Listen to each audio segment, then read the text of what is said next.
Seja bem-vindo a mais uma aula do nosso curso teológico em questão, o curso teológico da Agência Missionária AMAI. Nesse mês estamos falando sobre a martiologia, a doutrina do pecado, e por mais que o pecado ele venha a ser inerente ao ser humano, nós temos que entender que ele foge da nossa compreensão. E o que eu quero conversar aqui com você é sobre a origem do pecado.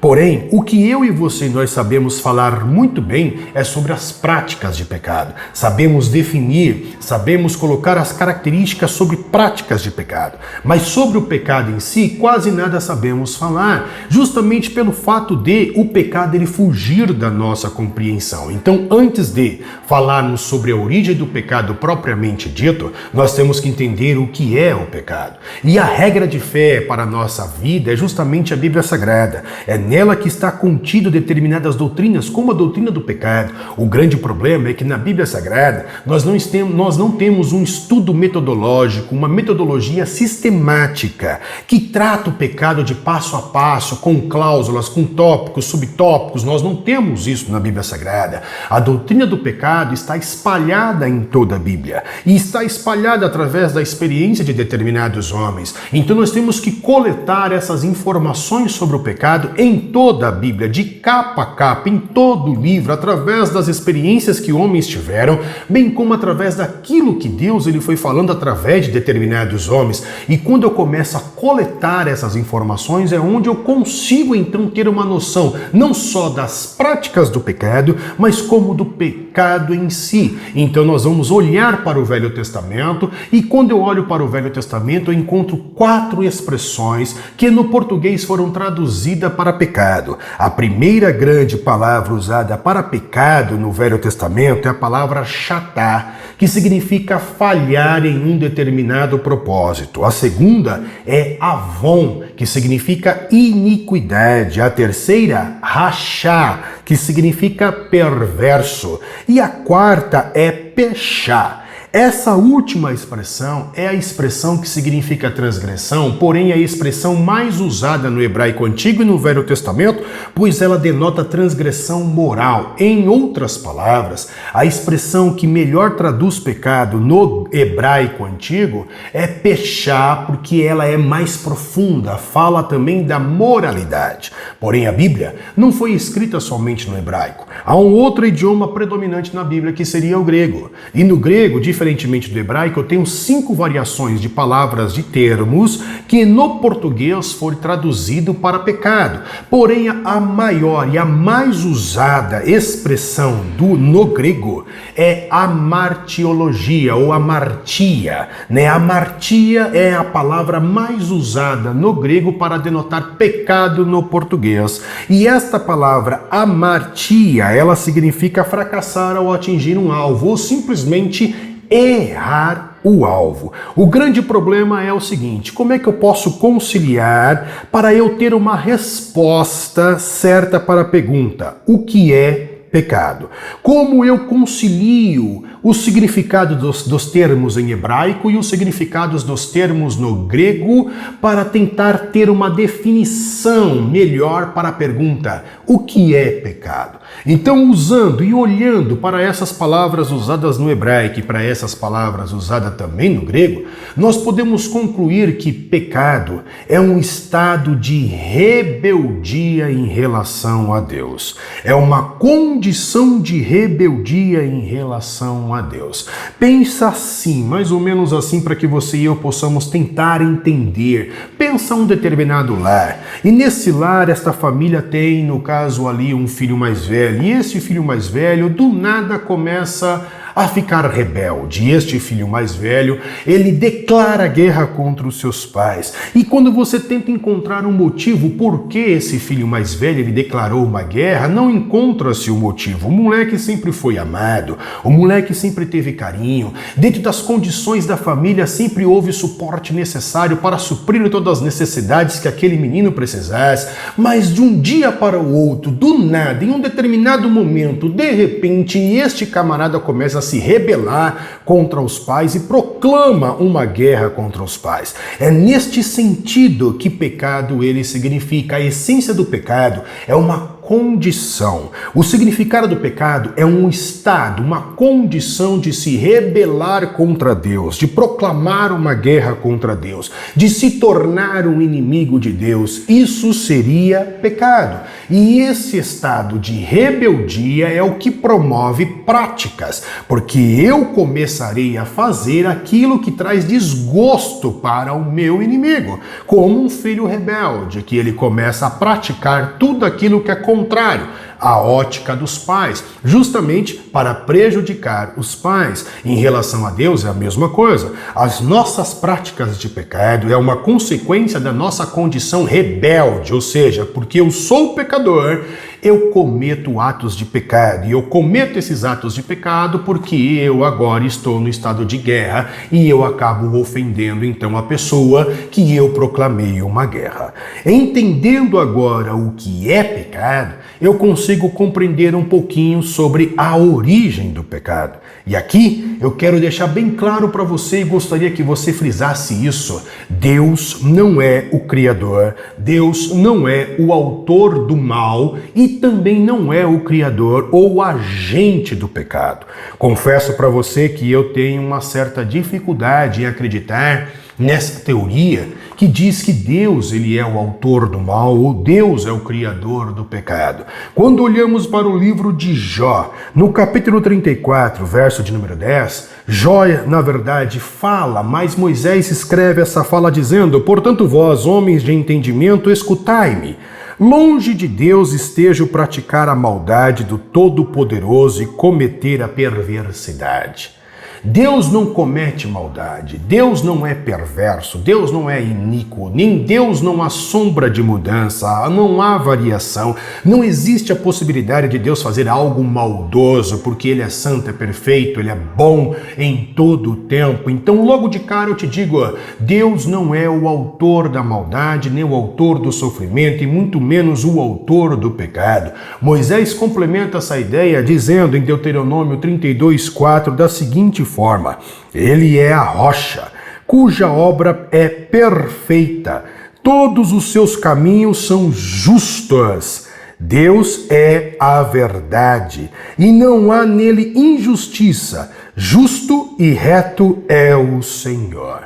Quando olhamos para Tiago, Tiago diz que Deus não chega nem a tentar um determinado ser humano. Tiago capítulo 1, verso de número 13, Tiago diz: ninguém sendo tentado, padecendo tentação, ninguém sofrendo alguma coisa, ninguém cedendo à tentação, diga, de Deus eu sou tentado, porque Deus não pode ser tentado pelo mal e a ninguém tenta.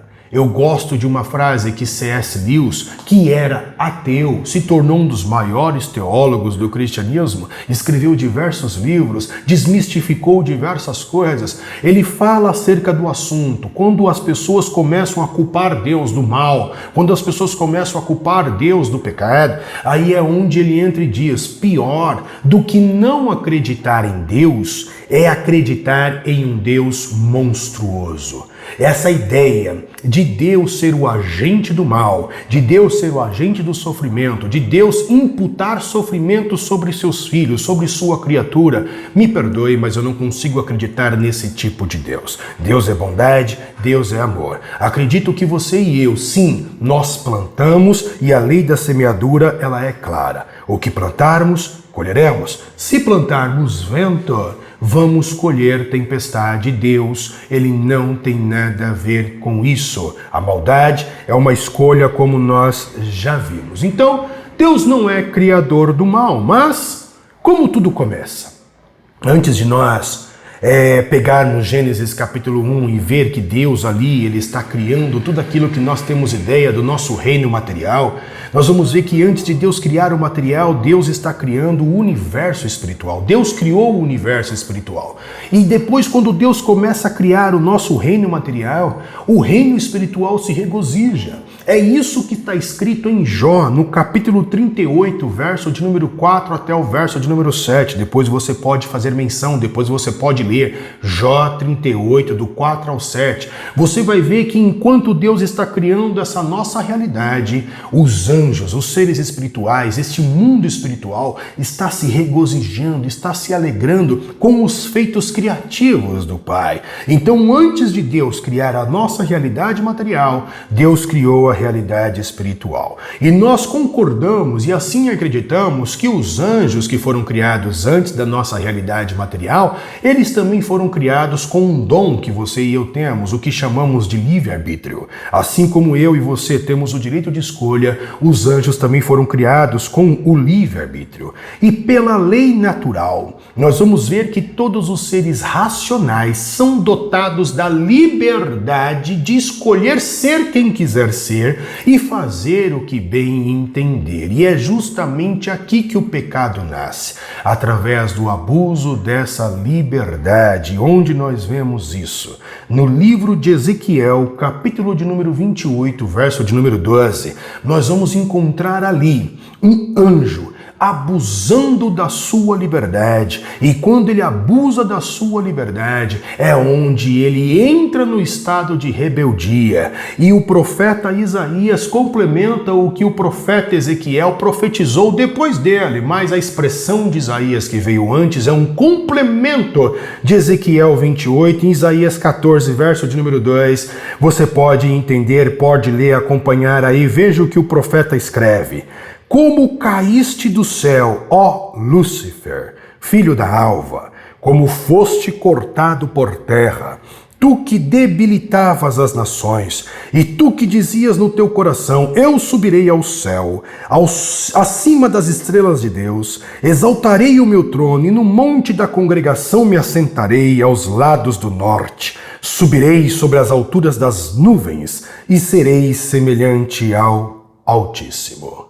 Perceba, esse Lúcifer dotado do livre-arbítrio resolve tomar uma escolha, ter uma escolha, resolve optar por uma determinada vontade, ser melhor do que o Altíssimo. E onde é que ele começa a abusar da sua liberdade e começar no estado da sua rebeldia? Aqui na própria terra, tanto que em Isaías 14, verso 13, e Ezequiel 28, verso 13 também, nós vamos ver que ele estava na terra. E aí ele toma essa decisão, ele se rebela aqui e resolve subir para travar uma guerra lá no céu, para poder tirar Deus do seu trono e ser semelhante ao Altíssimo e dominar todas as coisas. É aí que nós vamos encontrar essa rebelião, essa guerra no livro do Apocalipse, capítulo de número 12, verso de número 7 até o verso de número 9. Diz a Bíblia que ele sobe, lá ele trava uma guerra contra Miguel e os anjos. Miguel e os anjos que estão do lado de Deus começam agora a lutar com o diabo e um terço dos outros anjos,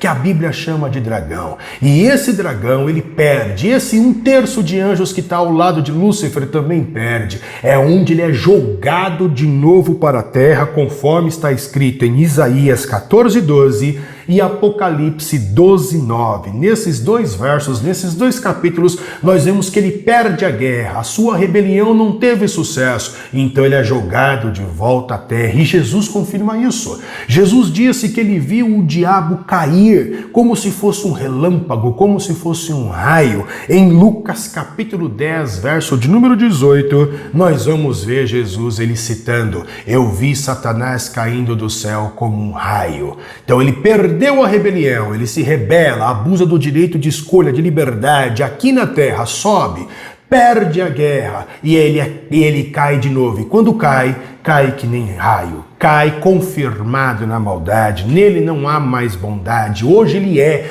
a personificação do mal, o diabo é a personificação da tentação. Satanás perdeu todos os seus direitos. O diabo, esse anjo de luz que tem o nome de Lúcifer, ele perdeu o seu direito de santidade, de bondade, bem como um terço dos anjos do céu também perderam esse direito de bondade, de santidade, foram confirmados na maldade. Todos eles perderam o seu estado original.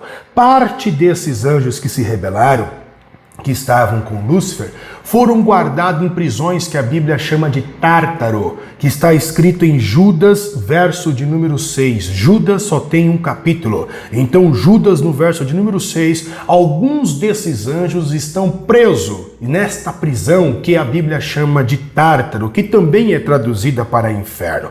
Outros estão livres e tentam fazer com que o povo de Deus ele se desconecte de Deus, entre no pecado, provoque práticas de pecado e, obviamente, um abismo vai chamando o outro. Então, a ideia é desumanizar a imagem e semelhança de Deus. Esses que estão livres trabalham para este propósito. Nesse estado de rebeldia, nós vamos ver que agora Satanás, Lúcifer, ele vem então em um jardim e ele tenta agora uma outra criação dotada do mesmo privilégio que ele tinha, o chamado livre-arbítrio. Ele encontra o homem, ele encontra a mulher, e o homem e a mulher eram suscetíveis, porque foram criados do pó. E como são criados do pó, um elemento frágil, um elemento vulnerável, e eles são dotados de livre-arbítrio, então o diabo olha para eles e percebe que neles há a mesma possibilidade deles errarem no mesmo erro dele, o que chamamos de ganância luciferiana. Tanto que a ganância de Lúcifer em Isaías capítulo 12, verso 14, é a seguinte: eu serei semelhante ao Altíssimo. E é justamente nessa ganância luciferiana, dotada da liberdade, da vulnerabilidade, que ele pega Eva e consegue fazer Eva também fazer Adão errar, e ambos pecam. Acompanhe comigo Gênesis capítulo 3, verso de número 5. Então a serpente disse à mulher: certamente não morrereis, porque Deus sabe que no dia em que dele comerdes se abrirão os vossos olhos e sereis como Deus, sabendo o bem e o mal, e sereis como Deus. E viu a mulher que aquela árvore era boa para se comer, e agradável aos olhos, e árvore desejável para dar entendimento, ser como Deus. Tomou do seu fruto e comeu, e deu também ao seu marido, e ele comeu com ela. Origem do pecado. Onde tudo começa? Através do abuso de um dom dado por Deus. Deus nos deu o livre-arbítrio e escolhemos ser inimigos de Deus, se rebelar contra Deus. Como essa rebelião ela pode ter um fim? Só através do sacrifício de Jesus. Não existe outra possibilidade. Que Deus nos abençoe.